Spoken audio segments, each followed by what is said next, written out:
Merry Christmas to everyone. It's been a long time. Yan po, gagawa tayo ng panibagong recipe, which is sinanglay. A traditional food, medyo spicy, with coconut milk and fish ang ating main ingredients. Flashing on the screen are the things that we needed for this recipe. Yan po, iisa-isahin po natin yan maya-maya lang. Nagpakulo po ako ng tubig at akin pong ibablanch ang pechay. As soon as maging green or matingkad na green color ang kanyang leaves, pwede na po yan atin pong hanguin. At pagkatapos, in a separate plate or bowl, pagaluin natin ang bawang sibuyas, kamatis, luya at ang garlic kasama ng bagoong at iset aside. Pagkatapos niyan, kukunin natin ang binlanch nating dahon ng pechay. Pwede nyo pong pukpukin ang stems if you wanted it flattened. Pwede rin naman pong hindi. Okay na po yan. Ilapat po natin siya sa chopping board.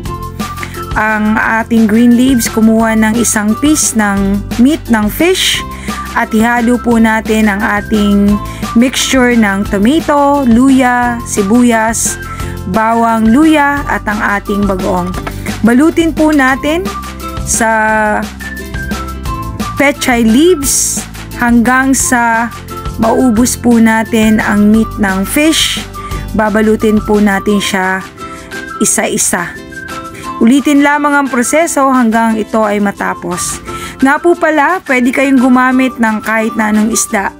For this recipe, ang ginamit ko po ay tuna. Pwede rin po kayong gumamit ng tambakol. If you wanted to, pwedeng tilapia. I-fillet nyo po siya. Wala pong magiging problema. For those abroad, alam ko available is salmon. Pwede rin po siya. Tanggalin po natin ang tinik at itira lang po natin ang laman. Slice po natin siya into a bite size na yung pwede pong magkasya sa dahon ng pechay pag ating binalot. Tinanggal ko po yung gitnang bahagi ng tinik at yung iba pang excess tinik, pati po ang balat ng tuna bago ko po siya binalot sa dahon ng pechay. Ayan po. Yung ating bagoong ay luto po yan. May mga nabibili niyan sa supermarket, shrimp paste. Specifically, ang gamit ko po ay Amihan Bagoong. Of course, patronize your own brand. Available po yan. May mga resellers po ako. If you wanted to, you could PM me.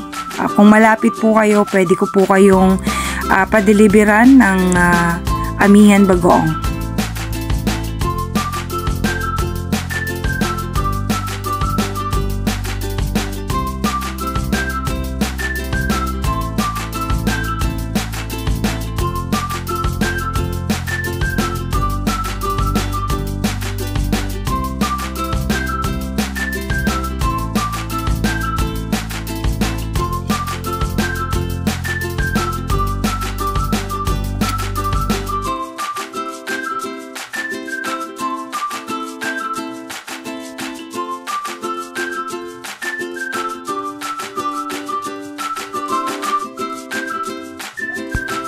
Ayan, tapos na po ang ating pagbabalot.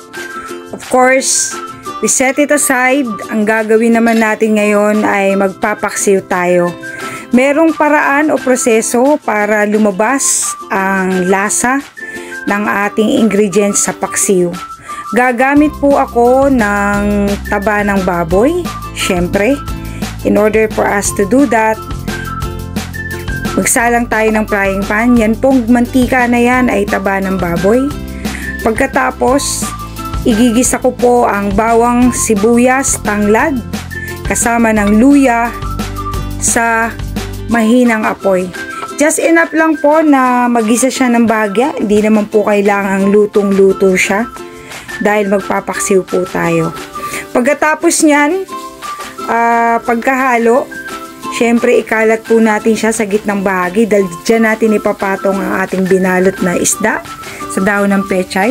Maglalagay po ako ng suka at pagkatapos ng suka, isusunod ko po ang patis. Yung patis po ay pampalasa, hindi na po ako naghalo dyan ng betchin o kung ano pa man. dahil meron po tayong bagoong. Normally po, yung lasa ng bagoong at ang patis ang magsisilbing pang-alat niya. Naglagay po rin ako ng paminta. Hinalo ko po ng bahagya at hahayaan ko pong makuluan yan. Pag hinalo po natin, siguraduhin na medyo kumulo ang suka para hindi po siya mahilaw.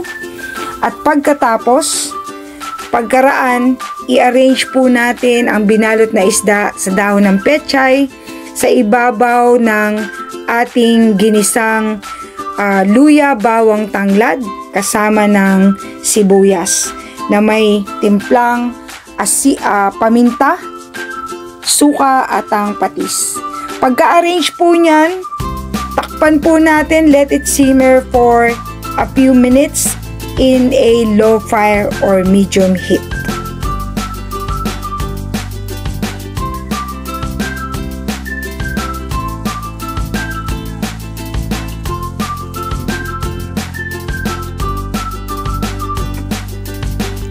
Ayan guys, syempre lalagyan natin ng green chili at ang ating kakang gata. Naghalo po ako dyan ng 2 pieces of gata para po masyadong masarap at malinamnam ang ating timpla sa ating sinanglay. Tatakpan po natin yan, let it simmer for a low heat or medium heat. Gagalaw-galawin natin ng konti ang ating of course, ang ating niluluto para making sure na hindi didikit at masusunog ang ilalim. At pagkatapos, manuot ang lasa hanggang sa loob ng isda. Of course, make sure na magmamantika po siya, atin po siyang igahin. Kung gusto nyo po na maanghang, pwede po kayong magdagdag ng labuyo o crushed chili para po mas masarap. Ang tanglad din po ay mag-a-add ng sarap sa ating lutuin ngayon. Yan na po, ready na ang ating sinanglay. Pwede na po tayong kumain. Nakikita nyo po, merong mantika-mantika sa gilid. Napakalinamnam, creamy, salty, with a little bit sourness sa ating niluluto na merong kagat ng anghang. Ready na po tayong kumain. Ito po ang ating sinanglay. Kain na na!